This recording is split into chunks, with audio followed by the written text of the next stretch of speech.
This podcast is sponsored by nobody. Hey dudes, this is Kathleen Kinmont, Kelly in Halloween 4, The Return of Michael Myers, and you're listening to Tommy Throwback Kovac on Splat from the Past. It's always good for a laugh. Hey dudes, welcome to Splat from the Past, the only 80s themed horror and sci-fi show where things can get totally radical. Now today, I will be welcoming Anne Marie Howard, very talented lady, very beautiful as well. You all know her as Susan Cabot in John Carpenter's 1987 underrated horror cult classic Prince of Darkness. And she's been a familiar face in a lot of things. She guest starred on Highway to Heaven. She was on Another World and Days of Our Lives. She guest starred on Diagnosis Murder, ER.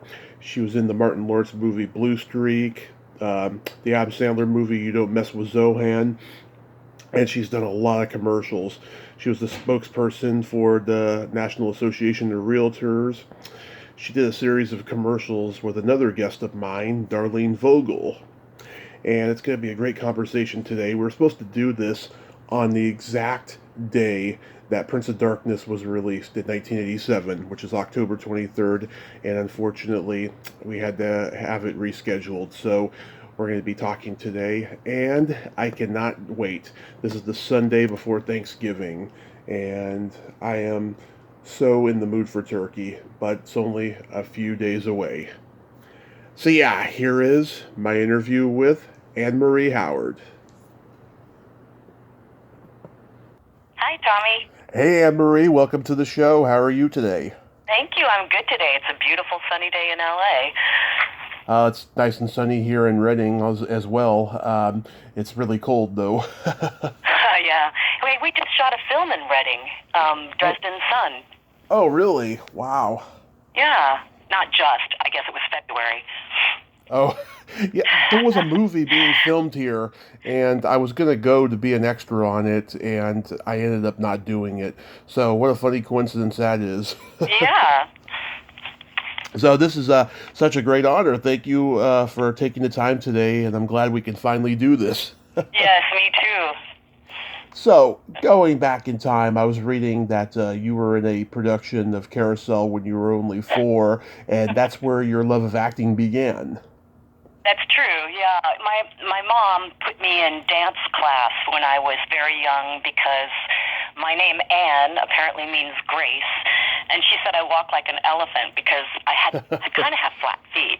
Mm-hmm. So that's why she put me in dance class, and then Carousel was at the Ottumwa Heights Community College, and I guess she got wind of it, and they needed, I think, the Snow Children. Like, there's like 11 children, and in my family, I'm the oldest of 5, mm-hmm. But in the Snow Children family, I was the youngest of 11, so I got a lot of attention and was on radio shows and got to dance on stage, and it was a great experience. I loved doing Carousel, and that's how I got bit by the bug. I did theater and mm-hmm. Went into acting, after that.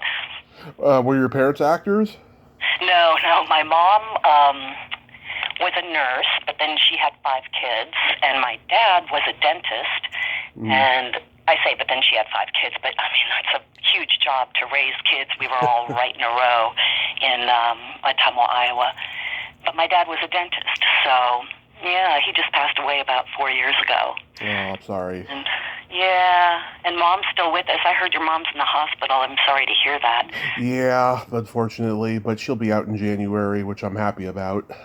That's good, yeah. And my mom's staying healthy, so that's good too. So, yeah.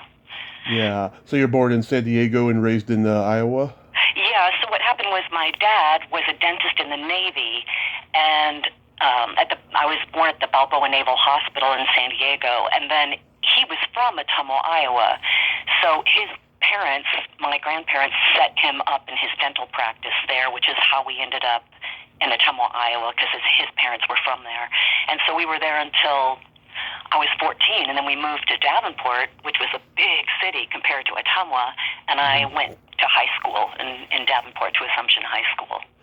Wow, I briefly dated a girl from Iowa about 10 years ago, and and If you get to know me a while, I'll tell you that story. Okay. It's not politically correct. Well, one thing about Iowa, people from Iowa, they're hard workers and they're really giving, and I loved growing up there. I mean, my sister's back there now, but the five of us kind of, went all over the country, all over the world, and my parents at one point said, "Did you not like being raised in Iowa?" And we were like, "No, it gave us this great foundation, a great springboard, Right. So, yeah, it was a great place to grow up. I love Iowa. I love going back. I go back to all my reunions, my high school reunions. Nice. So did they encourage you to get involved in school plays and community theater? I don't know if I would say they encouraged me, but they didn't not, I mean, I kind of, I think I did most of that on my own. And the reason I say that is I remember when I wanted to go to New York right after high school, and my mom even took me to a regional audition in Chicago for the American Academy of Dramatic Arts. And I got accepted on the spot. He said to my mom, I came out of the audition, I had to do 2 monologues, and, we had a talk, and then he came out and he said to my mom, "I have some good news and some bad news. The good news is, your daughter's talented, and the bad news is, well, she'll be moving to New York, if you let her do this, Yeah. So, and they were very supportive. I mean, always really supportive. But when we moved, here's what happened. When we moved from, well, that's not true. I was in community theater. I played Dorothy and the Wizard of Oz and Ottumwa. But when we moved to Davenport, I remember I was so shy, but everybody was coming in from different schools at the same time because it was a 4-year high school. So there were auditions posted for Plaza Suite. And I went and I sat in the very back of the theater and I watched the auditions, and I didn't know, I didn't think I would audition, but he turned to me, Dave Watson, the acting teacher at that school, he turned to me and he said, it was Assumption High School. He turned to me and he said, "Are you here to audition?" And I said, And he goes, "Come on down." And I got the role of Mimsy Hubley in Plaza Suite, and the bathroom that she's locked in for the whole play, they put on stage. So I was on stage the whole time crying in the bathroom wearing my mom's wedding dress because her husband comes and knocks on the door, and the very last line is, "I'm ready now," she comes out and says. So I had one line, and I'm in my mother's wedding dress, and it was just cool. It was a great experience, and I was in every play at Assumption High School. They had 2 a year. They had a drama and then a musical. So that was really a great springboard for me to New York, At my high school, we had 2 musicals and 1 play a year. Oh, you had 2 musicals? Yeah. Did you participate? Were you in them? I was stage crew. I wanted to act in them, but they played favorites. All the rich kids would get in there because their parents contributed so much money to the drama fund and all that stuff. Wow! I had fun doing stage crew though. It could be really grueling and not get much sleep the night before school. When production is near, but it was fun. I enjoyed it. I even did a little bit in adulthood as well. Oh, nice. Oh, that's good. Yeah. The crew it's great. I was a part of the crew, too, in high school, and it's a good experience, It's just fun to be part of an ensemble and be involved in it, It is, yeah, and the craft service food. Oh, it's wonderful. Well, we didn't have a lot of craft service in high school, but boy, on the film sets I've been on, it's insane. Of the craft course. service tables. So you did musical theater, because I see you sing and play the ukulele. Oh, the ukulele started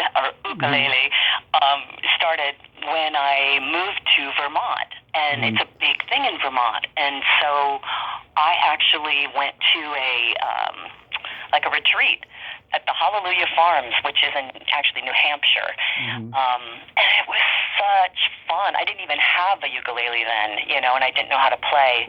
But it was such a fun weekend. They did yoga, and, it was just in the ground. It was like 500 acres of just gorgeous beauty, and the pond, and the other women were really nice. And so it was a way to get involved in Vermont and meet some friends, get some friends going there, because, I moved when I got married, so...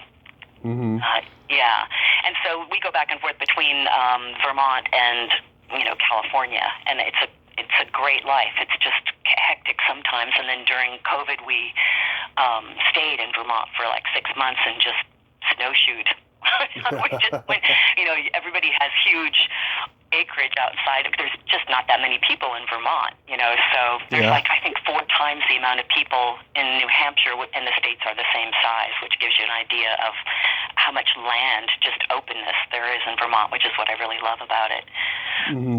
That's interesting. Yeah. So after high school, you attended the American Academy of Dramatic Arts. Did you have any classmates there that we would know later on? I was thinking about that. Not during my time. No, I can't think of anybody. Most of the group that I was with, and there were like 11 of us who hung out together. They weren't acting for a while, and then they all kind of ventured into completely different things. Yes, a couple of them in sales. Because they do. It's a great foundation for being able to sell and market and real estate and all that. But yeah, no, there's nobody. Although I have to say, I think Ken Wright was in my class, and then he ended up in Prince of Darkness. We were both in the same film together, or maybe I met him in acting class with Milton Katselis. That was probably where. So you attended the neighborhood playhouse and the Stella Adler Conservatory. Did you have any classmates there that we would know? My classmates that I can tell you about who are famous were from Milton Katselis' class out here in California. Milton passed away, but he was an amazing teacher. I've talked to many of his students, by the way. You have? Yeah. Well, I think it was Lisa Pacia was in our class. I know Lisa. Ed Marinero. Yeah. Patrick Swayze and his wife Lisa Nemi were in our class. Yeah. They did a scene from Body Heat that was phenomenal. I'll never forget it. I mean, it was just really, really good.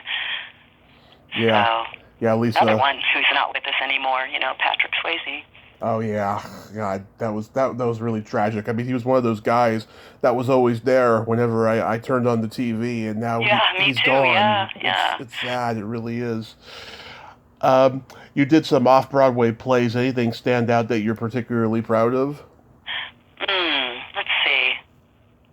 Well, I don't think anybody will know this name, but it was really good working with Anne Petoniak in Baseball Wives. There were 3 wives, it was a 3-character play, 3 generations, directed by, I can't remember Steve, I can't remember his last name, but he said something to me that kind of changed my life, and that was, he directed me. He goes, I want you to pound on the table here, like slam your fist on the table. I said to him, well, I don't feel like slamming my fist on the table. He goes, just do it, slam your fist on the table. So we went back into the scene, I slammed my fist on the table, and wow, like all this emotion came out, and it taught me something. It taught me, don't be resistant. Just be open to, suggestions and playing and trying new things, especially when you have, this incredible amount of rehearsal time that we had on that particular play, to explore. And that was just, I don't know, it's just a really good thing. Another thing that happened was when I did Quilters, and we were frozen in position, at the beginning of the play, and it was a Friday night, and oh my God, I could tell the audience was that you have this energy going between you and the audience, and it felt like they were pulling from us. It felt like, oh, this is going to be a long night, And then as I was frozen there, I thought, oh no, these people, they need us more than our other audiences, so we have to give them we have to give them more, we have to send them love and send them out of here, uplifted, right? And that was kind of another moment in, the change in the theater that changed my life, really. Yeah, and you also did Summer Tree with Alec Baldwin. I did. Oh yeah, that's fun. Yes. So yeah, and Alec and I went out for a while after that play. That was kind of fun, But yeah, that play That's right. Yeah, that was a really interesting play. The guy who played Young Man, the character didn't have a name. He was called Young Man. Yeah. He produced the play, and that was just. And Alec had a small part in that play, but he's the one who caught the critics' eye. So the review was a lot Alec, which was interesting. So he had it. There's something Alec had, in the very beginning that people took note of. I mean, he just had charisma, Mm-hmm. So it wasn't surprising to see his career take off the way it did, Yeah, it's so sad what's happened to him lately, Oh, my God, that whole thing about Rust and what happened on that set with the gun. Yeah. I mean, I've worked with guns on films, and you just never get handed a gun by anyone but the armorer, and it's always opened in front of you and checked and cleared, and everyone's. I think they were in a rush or something. I don't know what happened there, but it was a series of mistakes that went really, really wrong. So, yeah, I feel bad for him. I do. I feel bad for the whole group, and my God, her. She was a budding cinematographer. Yeah. I've heard crazy stories about deaths happening on sets, but never like that. It was so bizarre. Yeah, I agree. It was really tragic. Never like that. Yeah. Yeah, shame. Your first movie was Model Behavior. I never seen this, and it's got Huggy Bear from Starsky and Hutch. How did that role come about? That role came about. I had moved to New York. It was the first film role, that I got, and I played Becky Fairchild. And I auditioned for it like everybody else, and I think because I was fresh out of Iowa, which is what this young model was, and I was in acting class, so I was prepared, for the role. But that was really fun to do. I mean, that was a great experience, and I'm still in touch with some of the people from that cast, and one of the things I remember was shooting on the streets of New York. I had a scene at night where I was yelling at the guy, I don't know, putting him in his place or something, and on the street corner. And it was just like, oh my God, here I am in New York, doing a scene with the film crew on the street. It was just really fun. It was a good film to do. I don't know that it did that well at the box office. It was an independent film, but the interesting thing about that is Cindy Harrell, who was the model, in Model Behavior, she was the head model. Her husband was the head of Castle Rock at the time. Ooh. They had just done Spinal Tap. And so I got to go. Cindy invited me to go over there to the studio, to their private screening room. It was just the three of us to show him the film. And he was so sweet. He turned to his wife afterwards and he goes, honey, it's good. Your work is good. And he said to me, your work is good, but it's not the right film for this company. We just did Spinal Tap, And so, they didn't pick it up. But he was so gracious, and it was such a fun thing to be in that screening room, So. Yeah, a two-time guest of mine, Kelly Nichols, was in it. She played Anne number 2. That's funny. Yeah, she was a porn star at the time, and she was the first victim in the Toolbox murders a couple years before this. And let's see, who else is it? Deborah Qualley was also in it. Yeah. Marilyn Hamlin. Whatever happened to her? She was in Shaft's Big Score back in the 70s. Yeah, I don't know. Didn't stay in touch with her. Yeah, I don't know. Yeah, is that where you got your SAG card? I got my SAG card in a commercial. Oh, okay. For Fruit Fresh, and it was Maxine Marks.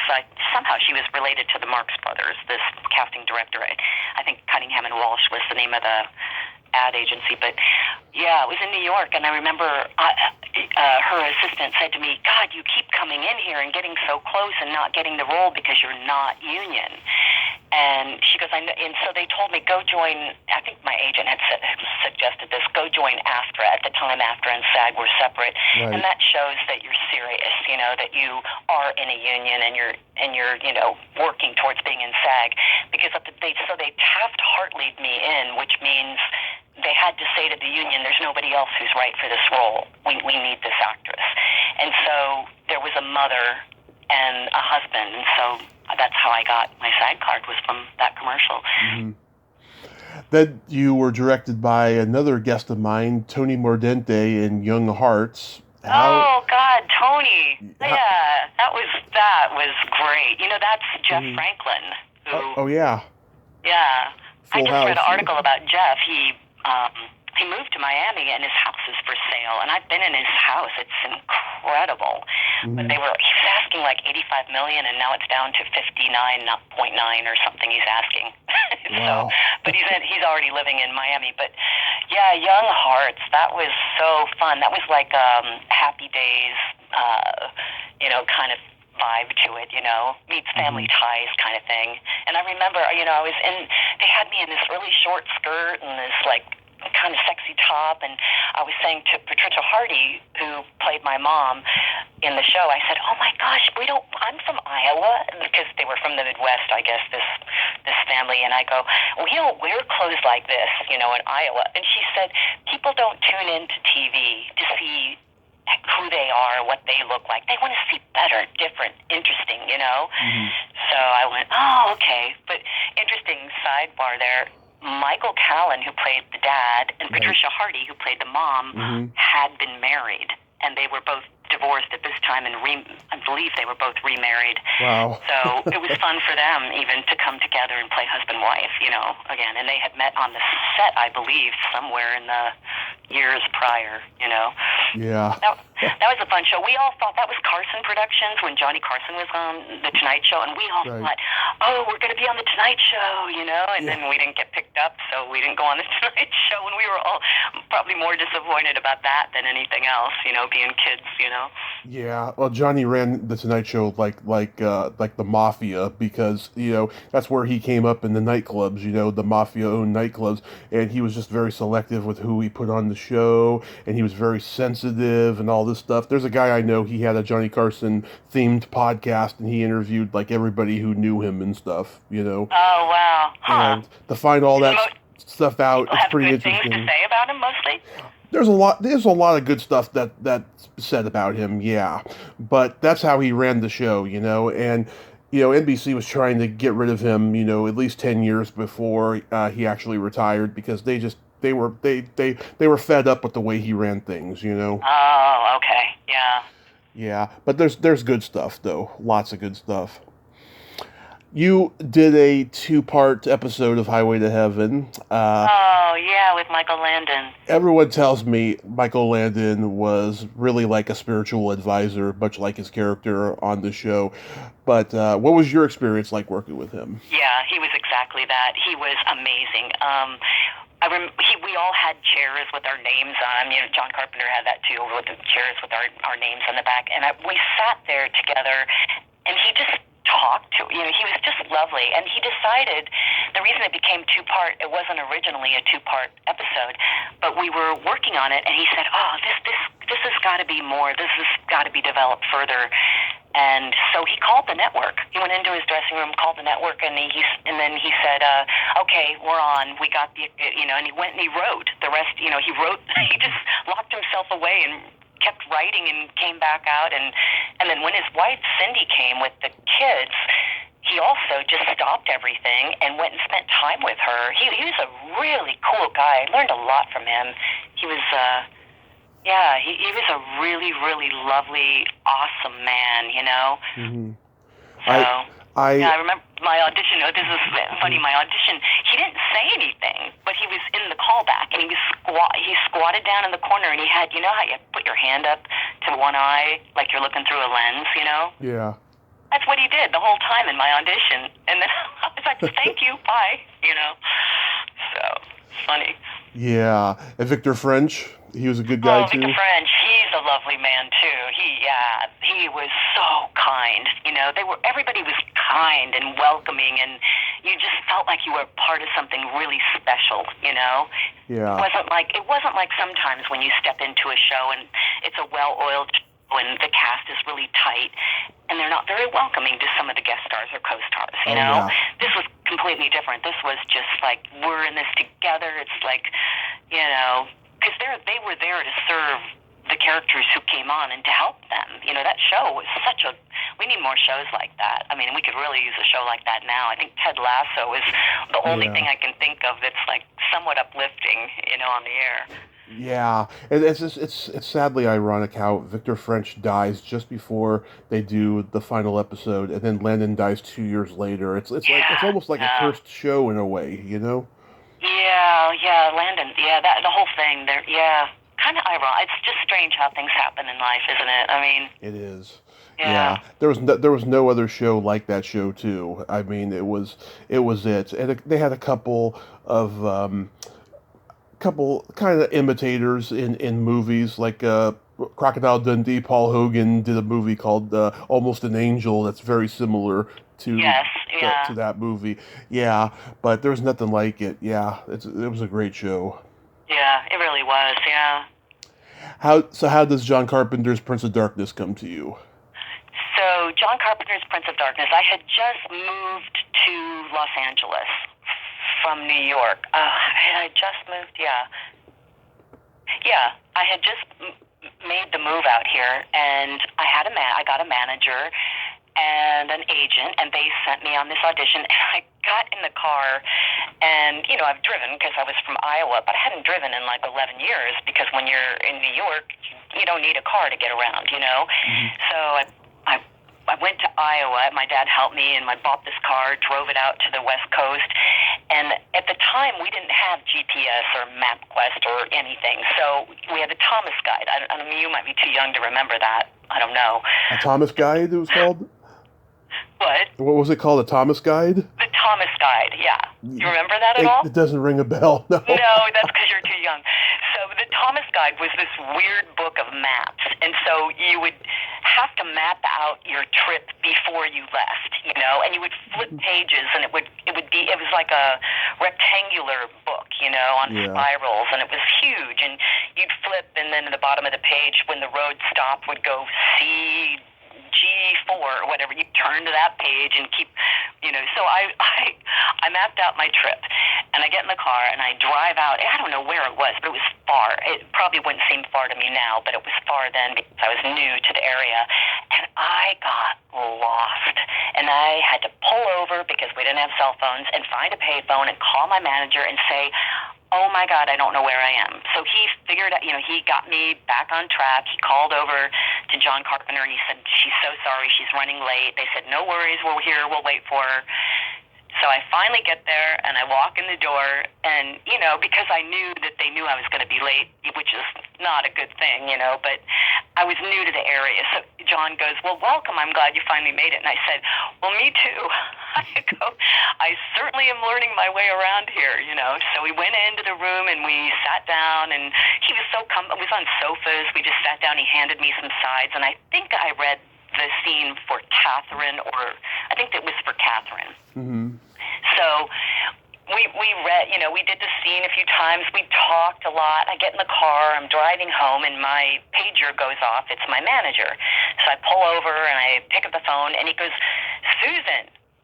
And I go, Michael, because his name is Michael, my manager. I go, are you okay? It's Anne. And he goes, Susan? And I'm like, what are you talking about? He goes, you got the part of Susan. And I go, well, I didn't audition for that part. I auditioned for Catherine, so I had no idea what you were talking about, So that's, I got the role before I was notified that I got the role before I even got all the way home, which was really exciting.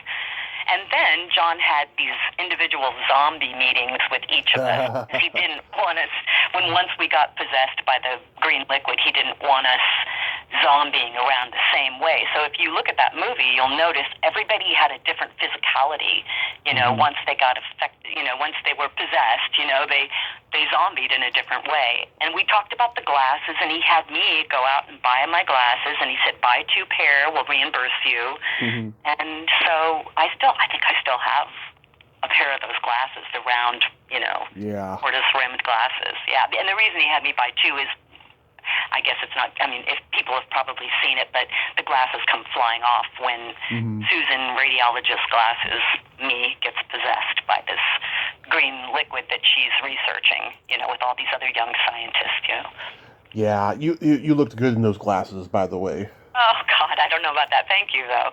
You it was did. interesting, that church, Mm-hmm. that was scarier in person than it showed up on film. I mean, we were out, it's a historic building in downtown LA, and we were outside at night, and they would come for us and go, okay, we'll take you down to set, we're ready for you.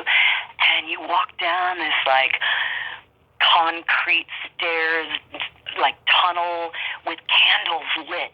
Everywhere there were candles lit. And then the long walk to this green substance thing swirling around, and it was big. And I remember John talking to the prop guys like, it's not quite right, until they got it just the way he wanted it. But it was just, it was interesting how they did the liquid coming out and in of people's mouths. We can talk about that, but the whole experience of Prince of Darkness was probably my favorite film experience I've ever had.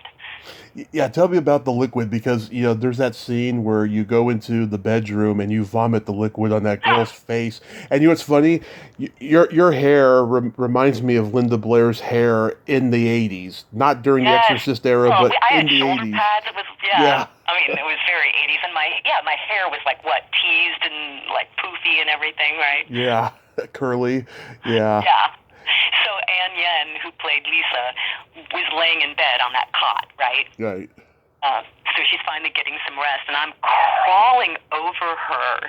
And so the way they shot it, it was pretty fascinating the way they did it. So the liquid is water. It was just water, and I'm not even sure that it was colored water.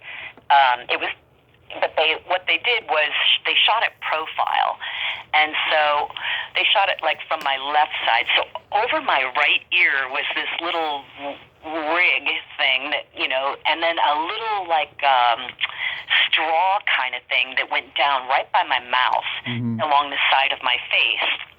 And there was a guy over on the side, a crew member, who would squeeze the liquid out right when he had to watch me. When I opened my mouth, the liquid would shoot out, and I just was supposed to leave my mouth open, and it dripped, Yeah. But I called that my lesbian scene. Each scene was like, labeled different, like Dirk Blocker twisting his head off. That was fun to shoot. But everybody we just bonded. It was a great group of young actors who were all excited to be there, and John was. He's kind of like Michael Landon in the sense that, he pulled us all together, and he would sit with us in between and talk to us and tell us stories, and he just wanted everybody to have fun, and he actually directed me when I was walking forward to see this green substance. He was like, don't do anything, because I think I was probably doing too much, wanting it to, show that this was so weird, and he goes, no, don't do anything, just walk. And I'm like, okay. So that was, in his, it was like an acting lesson without it being an acting lesson. It was just a little suggestion that I've thought of my whole career. He's just, things like, moments like that really color your world. Michael Landon, even in Highway to Heaven, I'm standing at the top of the stairs, and one thing I could really do was, still cry on cue. So I'm up at the top of the stairs, and they're shooting from below, and I'm crying, and he goes, okay, we're going to use the glycerin. And I go, no, Mike, no, I can do the real tears. He goes, but we can't see them. It doesn't read on camera. So what we're going to do is tip your head back. We put a little, little drop of glycerin under your eye, and then when I say action, you lean your head forward and just stand there and let it fall down your face. Don't do anything. Just stand there and let it fall down your face. Yeah. And we'll see it. It'll shimmer and, So that was interesting. But yeah. Yeah, and you kiss Jesse Ferguson. I crack up because you got your hand on his head. You're really committed to this. Oh my God, that was so fun. Yeah. I crawl over, Anya, and kiss Jesse Ferguson and twist off Dirk Blocker's head.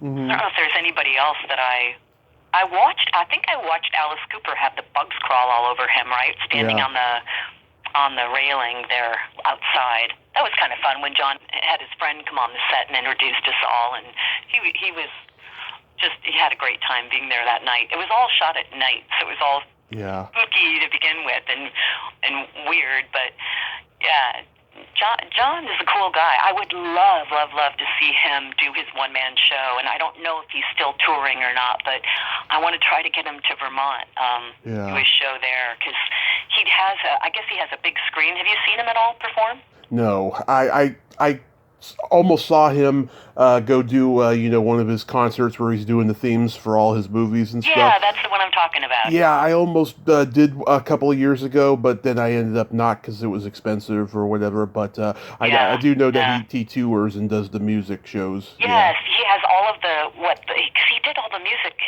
He did everything in his, but he used different names. So if you see it, you see one of the names was his favorite science fiction writer. He gave him credit for composing or something like that.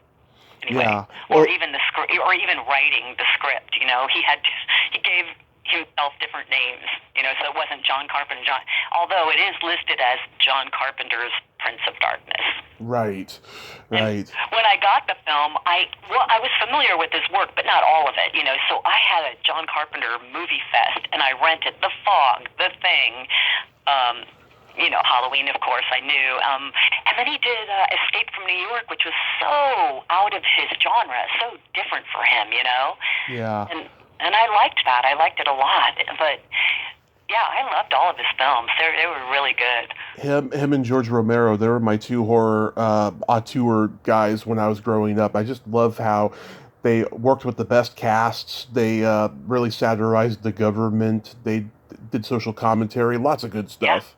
In their movies. A lot of biblical references in Prince of Darkness. People are always asking, what did that mean? And, and the going through the mirror, and the mirror was liquid. And, a lot of interesting things that I don't even have answers to, that I don't know. And I've done a couple of they show the film and then you do a Q&A afterwards. I've been invited to do a couple of those. And, the audience is just full of questions about it still. And, John's not usually there, but Sandy King is there. And she'll speak to as much of it as she can. But, it's in John's head, all this stuff. So. I've talked to Peter Jason. He's such a funny guy and a great guy. Oh, he's hilarious, and he kept us all laughing on the set with his. Did he do his bugle thing for you at all? No. Blows out of it. I've seen him do it in other. I think he did it in Prince of Darkness actually, but he was just keeping us all entertained on this set. I love him. He does a lot of work. That guy is working all the time. Yeah, he's prolific as a character actor. How about Donald Pleasence? Oh, Donald Pleasence, yes. Lovely. Everybody was great. Victor Wong was so nice to work with. And Donald Pleasence, everybody was, there wasn't a bad egg in the group, It was, everybody was just really, even Lisa Blount and Jameson Parker, everybody worked together. We were all, just a solid ensemble piece. There was no room for any diva stuff or any, anybody to be an asshole or anything. It was just, John set the stage for that. It was, Donald Pleasence was great. He was kind of it felt like the leader of the group, and we, how sometimes older actors will set the tone, so to speak, or they'll, it's trickle down kind of thing. Like you've got the head of your cast there, and you kind of follow his lead. He's just, very professional. It's all about the work. You show up and you're ready to work, Yeah. I'm friends with Catherine Mary Stewart, and she was good friends with Lisa Blount, and she's told me that if Lisa were alive, she would like me, and she'd be happy to do an interview with me. Oh, I'm sure she would. Yeah, for sure.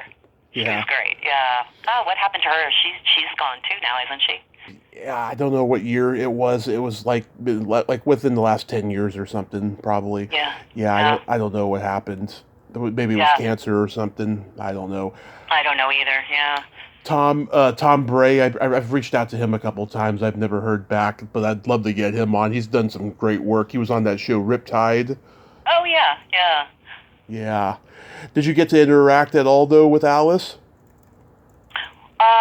Just we all got to meet him and say hello, and then they shot over my shoulder as I was looking down on him with the bugs crawling on him. Yeah. So that was my time with him. He was great. I mean, we were so excited to meet him. He shook our hands and said hello to all of us, but then we got right to work. You know, there wasn't a lot of time with him, so he got covered with bugs. First of all, he put on those shabby homeless clothes, got covered with bugs, and stood out in the middle of the parking lot. You know. Yeah.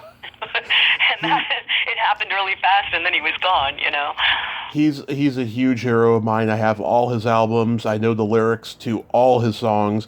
I do his singing dead on in karaoke. I mean, I just worship the guy.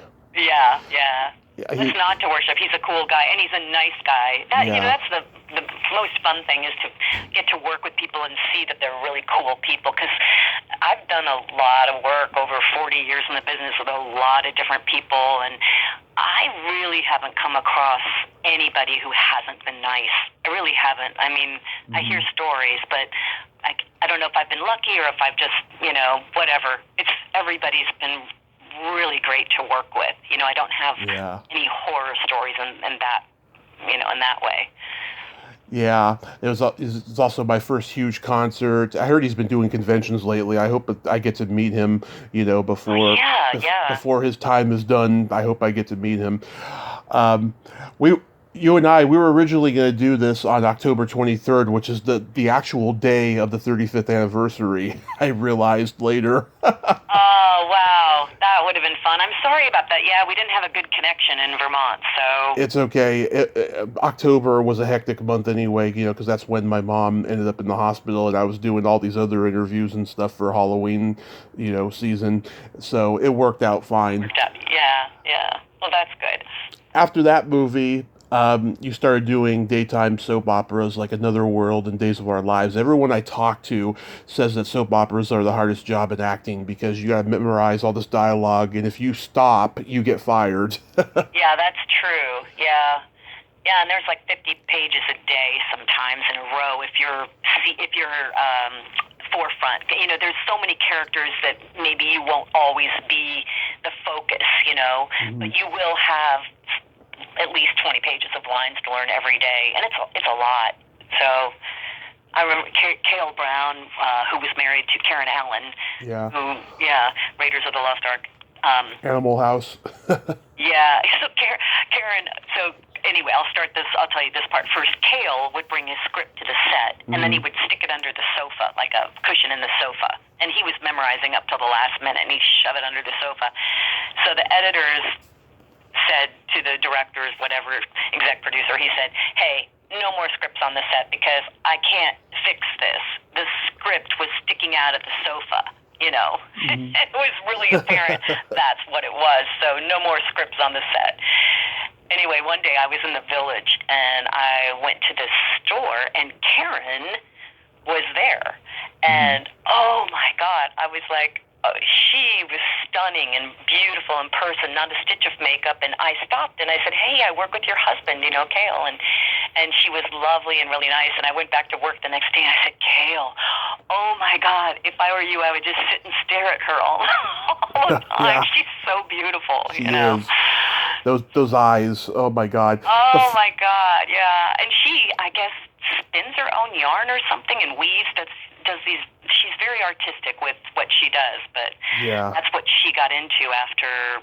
I don't know that she's not I don't know what her career has been like, but I know she was very happy with her creative things that she was doing, you know. She opened like a furniture store in Boston or something. Oh, is that right? Yeah. Yeah. She did Starman with Carpenter. Oh, yeah, she did. That's right. Yep. That was the first Carpenter movie I ever saw because it was PG, you know. That's the movie I was thinking of, Starman, that was such a different genre for him, you know. Yeah, that was really good. I love that movie, yeah. I did too. I loved it. You did a pirate movie called Ghost Ship. Anything about that? Ghost Ship, that was with Jay Robinson, and that was filmed out in Bakersfield. There's a Salton Sea out there, and that's where we shot that. I don't know how well that did, but that was interesting because I did a play, when I first moved to LA, I did a play called Moon Children at the Gene Donarsky Theater, which is no longer there, I don't think, by Michael Weller. And the guy who played Bob Job, my love interest, and I played Kathy in that play.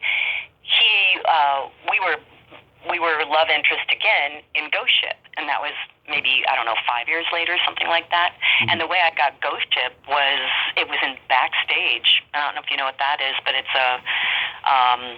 like a newspaper, if you... Oh, a drama log, right?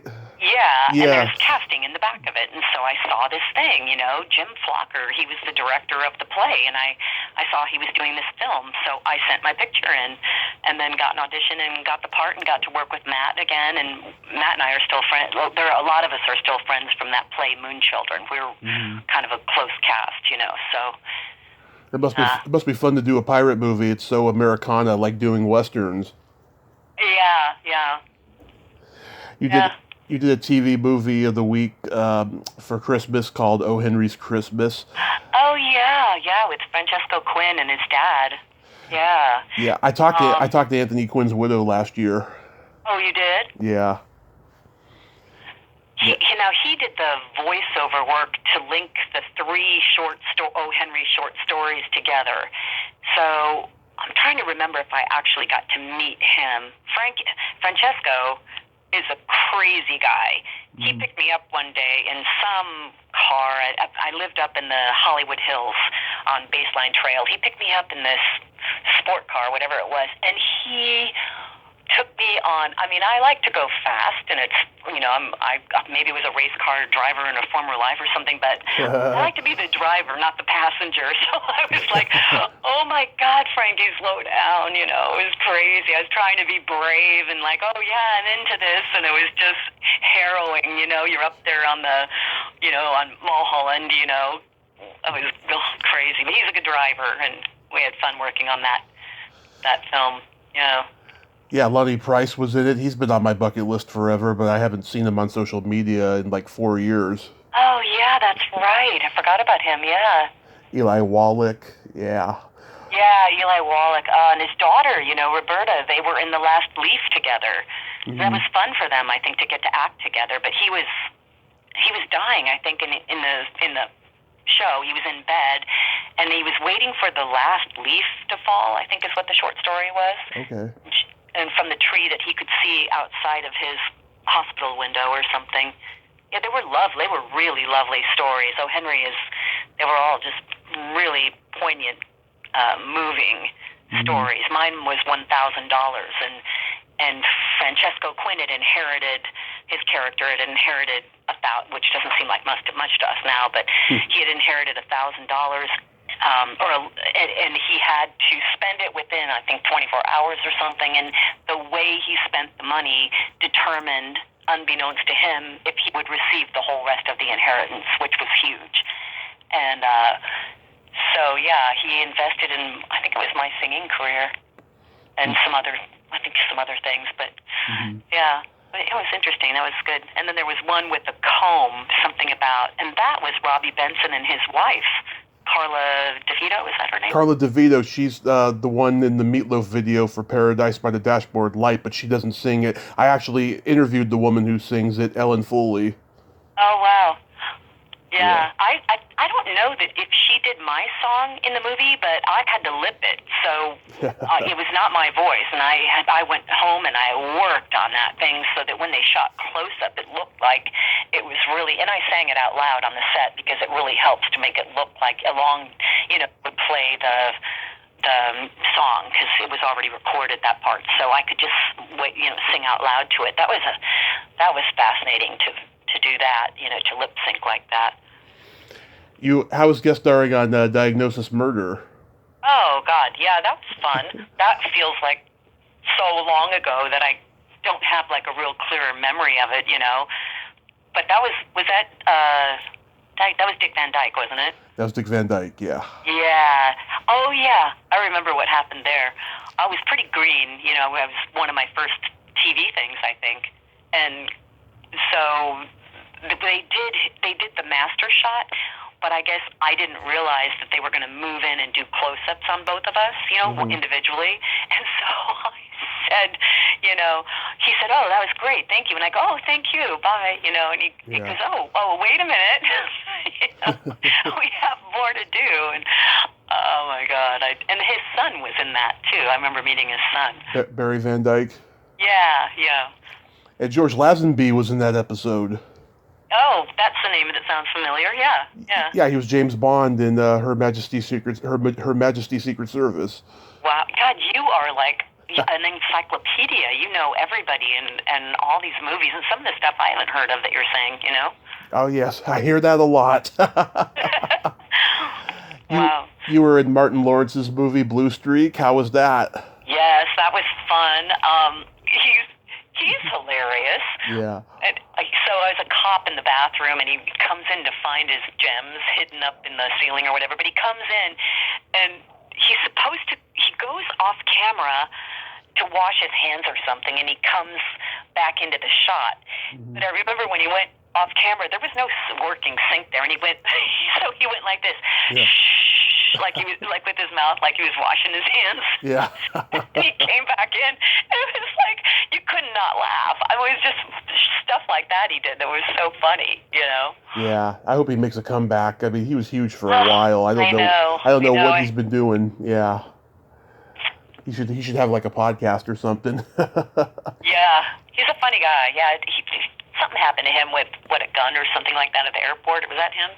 I don't know. I don't know. Something, but anyway, yeah. I don't know that I've seen him lately. You haven't either, huh? No, not for a long time. Yeah. How about ER? ER, oh yeah. Yeah, that was fun. They were all fun in their own ways. That was one of those shows that was a real well-oiled machine by the time I got there. Mm-hmm. And, yeah, you just kind of came in and did your work and left, you know. But everybody was nice enough, you know. It was just I didn't like bond with anybody on that particular set. But do you remember if you worked with Ellen Crawford? I do not. I don't remember. Yeah, I don't think I did. Yeah, she left for a little while and then came back at the end there. But yeah, she was there for a long time. You know, she was that quirky nurse on the show. Yeah. Yeah, I talked to her recently. She's a lot of fun. How about Shopgirl with Steve Martin? Oh my God, yeah. And Anand Tucker, who directed it. So I remember auditioning for that and getting the role and being so excited, and then showing up on set, and they put me in like designer clothes that were so beautiful. So it took place at this like big party, big gala kind of thing, and we were all very wealthy, kind of snobby people who were Steve Martin's friends. And Claire Danes, who played the Shopgirl, he brings her to this party, and the idea was like she at first didn't seem like she fit in, and they were being a little condescending to her, and then all of a sudden she held her own. She did know things. She was well read. She, knew stuff about the art world. And I went to the movie theater to watch that movie, and I went, oh no, that's where the scene should have been, and it's not there. So I get screen credit along with all the other people in my scene, and there were cameos. There were like big names in that, in that scene, and we were all cut. So it was really disappointing. But yeah, I still get paid for Shopgirl. Yeah. Believe it or not, my name's still on the credits because we spent, that was a long scene that we did. But I kind of understood why they cut it, because I thought it didn't move the story forward in her, it didn't do enough for her character to move that story forward. So anyway, but it was nice. It was really good. Anand was such a great guy, and Steve was kind of kind of running the show with them too a little bit, and they were great to work with. And Steve Martin, I've worked with before, because I was involved in this group with Dan Lauria, who is the Wonder Years father, right? Yep.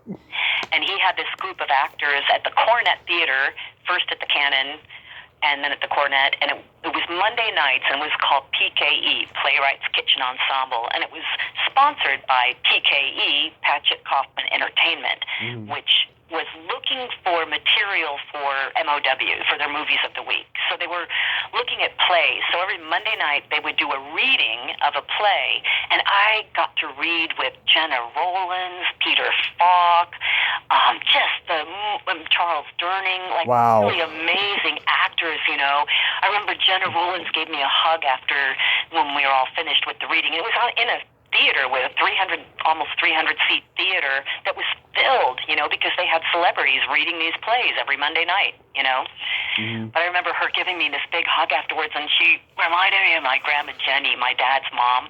And she just smelled good, and she was just dressed beautifully, and she had porcelain skin, and was just so kind with these sparkly, I think she had blue eyes, right? Sparkly eyes, full of life. And, that was cool. That was really cool. The Weatherman? The Weatherman, yeah, with Nick Cage and Bryant Gumbel. That was weird because I auditioned for that and then had a callback, and then I didn't hear anything. And I thought, and I knew it was supposed to shoot on this certain date. I went, oh, what a friggin' bummer. I felt like I did a really great job, and the role was listed as a co-anchor with Bryant Gumbel, a Katie Couric kind of look-alike, right? Mm-hmm. So I was just bummed I didn't get. Then, like 3 months later, the phone rings, and they need me to work on the film in the next couple weeks. And I was like, oh my God, I thought that was dead and gone. How exciting, right? Mm-hmm. And then I went to Chicago twice, and we got up at like 3 in the morning and went to this,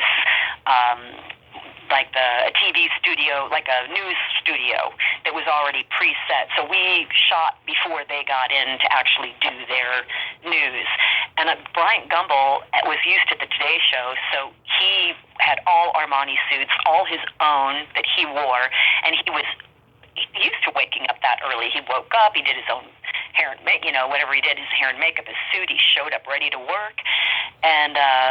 And Gore Verbinski, had done Pirates of the Caribbean with Johnny Depp, and had the makeup artist his makeup artist was the same makeup artist on our show. Her name was V. And, Gore was great. Gore came over to me at the news desk, and he goes, would you mind if we shortened your name? Because sometimes, like you've probably seen, I'm credited as Ann Howard, and sometimes I'm credited as Anne Marie Howard. Right. So on that show, we were using our real names. He goes, hi, I'm Bryant Gumbel. And I go, and I'm Anne Marie Howard. And he goes, do you mind shortening it? And I go, not at all. So then I say my name, Ann Howard. It did sound better, because Bryant Gumbel and Ann Howard, and here we are, and Good Morning America. Yeah. And then Nick Cage, we rode on this float down State Street, and I remember them talking on the float, and Nick had just met, I don't know which wife it was, but the one he set up selling gemstones, precious gems. And it was Sunday, I think, and because State Street, we were able to close it off to take the float down the street on that Sunday. And I remember Bryant saying 2 words to Nick when Nick was talking about getting married to this girl. He said, prenup. Yeah. And Nick rolled his eyes, and Bryant goes, no, none of that. You don't do it for you. You do it for your kids. He goes, you got to keep yourself, and you got to keep yourself safe there. And so I don't know what, that was just a funny exchange. And then I remember Bryant saying to me, I had a purse and I was leaving, and he goes, Kate Spade, and I go, good eye, it's a knockoff, or it wasn't Kate Spade, it was something like that. And he said, I do a lot of retail therapy with my wife, and he had, I think, was recently remarried, so which is why he offered Nick that advice, Yeah. Then the silly Adam Sandler movie, You Don't Mess with Zohan. Oh, yeah, this is very silly. Well, Adam Sandler, yeah, that was crazy. That I showed up for, I think my call time was 10 p.m. at night, and it was on a studio lot, Universal maybe, I'm not sure which studio, but I show up, and the second AD goes, oh, hey, you might just want to go to sleep in your dressing room for a while, because we probably won't get to you till like 2 or 3 in the morning. Yeah. I'm like, okay. So I did what he told me to. I went and fell asleep. Thank God I did. And then they woke me up for hair and makeup at 2 a.m. And then I got to went to shoot at 3 a.m. And Adam was like, wow, you're perky. And I go, yep. I got some sleep. I feel great. And so we did the scene, and he goes, oh, that's great, because he was directing. I think somebody else had their name on as director, but he was like co-directing, and he goes, oh, Anne-Marie, come over, you got to look at this, and he showed me playback on the monitor. It was just so cool to be included like that, to have him, go, oh, look, it's great, and want you to see it. So he's a good guy. He was really fun to work with. It's just that it was just such a weird experience, working at 3 a.m. Yeah. You did several infomercials with another guest of mine, Darlene Vogel, for what was it, Youthology? Oh, Youthology. Oh, yeah, Darlene. Oh, my God. Mm-hmm. Yeah. That I was like an authoritative, knew what I was talking about, Yeah. You were doing a lot of those infomercials, like the National Association of Realtors and all of that stuff. Yeah, that was actually considered a commercial, but because the infomercials are 30 minutes and the commercials are like 30 or 60 seconds, But yeah, I do. I've had a good career in that. In fact, it wasn't ever, I should say, what I thought I would be doing. I thought I would be doing Broadway and, major films and stuff. But I have to say my TV career was just a godsend because, I'm at the age where I can collect my pension now, and it's substantial from 40 years of work in the business, and it just feels like, oh, what a blessing, what a great thing to have put all that time and energy and years into something that you love and then have it really pay off. I mean, it pays off as you go, but you're as an actor, you're working to get the work, but you're not getting paid for all that work you're doing to get the work, So, and then you're always waiting to hear. Like right now, I'm waiting to hear still on 3 different projects, and I'll know soon enough. But it seems like I'm just always in a state of hope, I hope I get that. I'm waiting to hear, Yeah. So you don't have anything upcoming in the future? Well, the Dresden Sun will probably be released next year. It's kind of a high concept sci-fi film starring Christina Ricci. Mm-hmm. And then I did another film called Plea, and that should be released very soon, probably next year now that we're almost through 2022. And yeah, some TV stuff. So yeah. I subscribe to your YouTube channel, and no. I saw that video you posted of getting your how you pronounce it, colonoscopy. I just love how fearless you were. I cracked up. You're like half naked trying to take a shit, and then next thing you know, you cut to the sound effect. I was on the floor laughing. Oh, good. I'm glad. That's fun. Yeah. I should do more of that because a lot of people. I had put some comments on that, "Oh, thank you. That really helped me know what I was in for and make it seem like it wasn't going to be so bad." Yeah, it was hilarious. Oh, thanks. I'm glad you liked it. Absolutely. So you're gonna celebrate Thanksgiving in L.A.? I am. Yep. We're here. We flew back about a couple weeks ago, and my mom is here. So it's just it'll be just my husband and my mom and me, and maybe my brother and his wife will come up too. But yeah, just a small group, and we're just all talking about turkey. My husband was saying, "Oh, maybe we'll just get chicken," and I go, "Oh no, we're getting a turkey, and then we'll all take it home and have sandwiches the next day. It'll be great, Yeah. So that's what we're going to do this afternoon. Go out grocery shopping together. Awesome. Do you ever do the horror conventions? I've never done the horror conventions. That'd be fun. I keep hearing fun things about them. Yeah, I mean, Prince of Darkness has such a fan base. I'm surprised that they haven't invited you. Yeah, nope, no invitation, not yet. I'm sure Peter's doing them, don't you think? Peter Jason's probably out there doing them. Oh, that's how I met. That's how I first met him. Was at a horror convention. Yeah. Okay. I went to a panel he was doing too with Eileen Dietz, who played Pazuzu in The Exorcist. I had interviewed her too around that same time, and it was fun. So nice. Yeah. Hopefully somebody will reach out to you and book you for one. That would be great. That'd be fun to do. Yeah, a lot of people like doing them. Some people don't, but the ones who do, they do a lot of them. Yeah. Did you familiarize yourself with my Secret Silly game? I did. So are you asking the same questions? Yes. All right. So I want to hear your answers. Okay. So, I don't need to explain the rules, and plus my listeners know how the game works. Right. Anne Marie, are you ticklish? No, I'm actually not ticklish. Are you ticklish? Yes. If you tickle me without warning, I'll hit you in the groin. Right. I remember that. You know how I became not ticklish? We had competitions. My dad would tickle us, all 5 of us kids, and I don't know what I did, but I wanted to win so badly. I held my breath, and I just didn't laugh. I wasn't ticklish. Nah, it happens. Is your belly button an innie or an outie? Oh, no, mine's a way innie.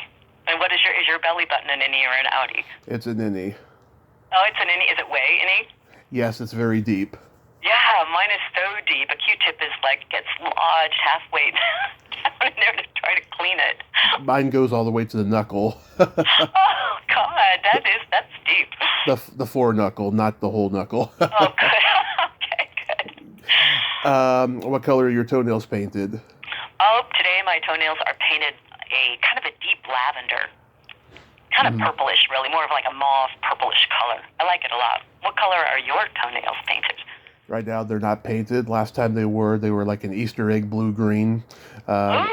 When I went to a Comic-Con last year. Yeah, ever since the pandemic, I've had no desire to paint them, but I made an exception last year because when I go to Comic-Cons, I always have them painted. What do you wear on your feet then? They show then, right? Yeah, I've always got flip-flops on. Oh, wow. That's fun. I get a lot of compliments. Yeah, I remember one time, though, I took a picture with this one actor, and afterwards, he was, looking down at my toenails like, what the fuck? Oh, my God, that's fun. I love it. I think you should paint your toes all the time. I should. I just been lazy, but I will. I will.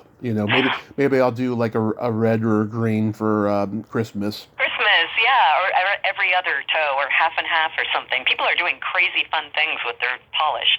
I do that sometimes, the half and half, yeah. What would you say is your best personality trait?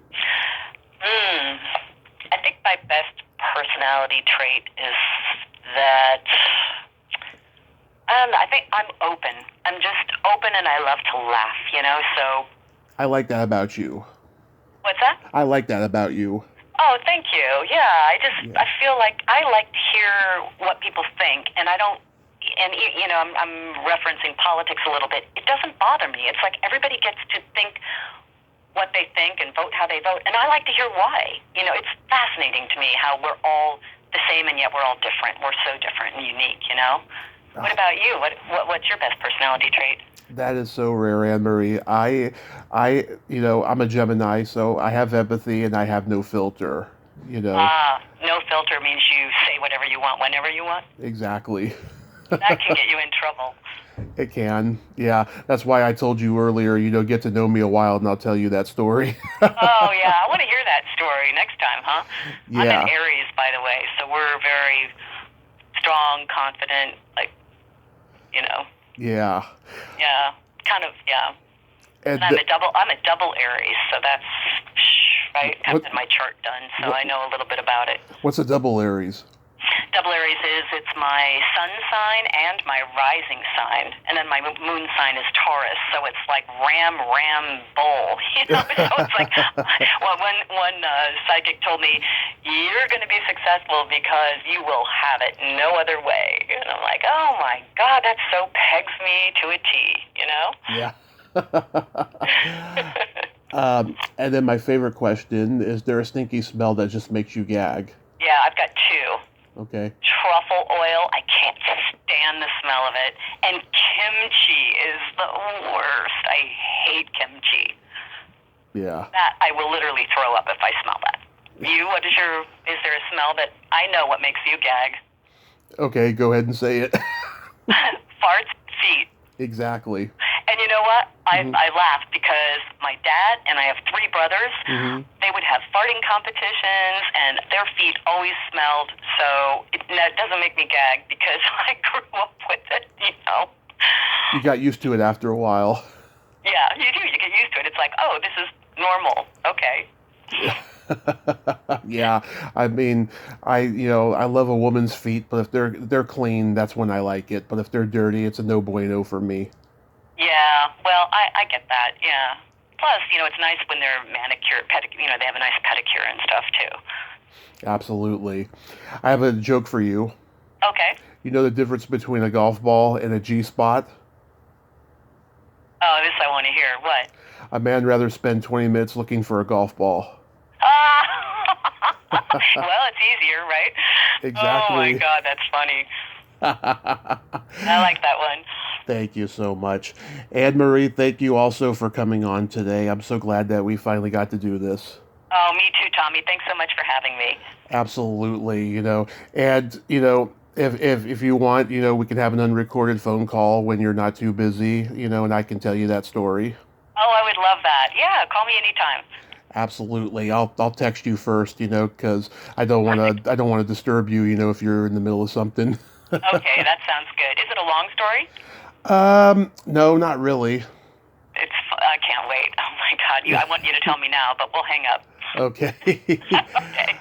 You have yourself a happy Thanksgiving and the rest of You the too. holidays. Be safe.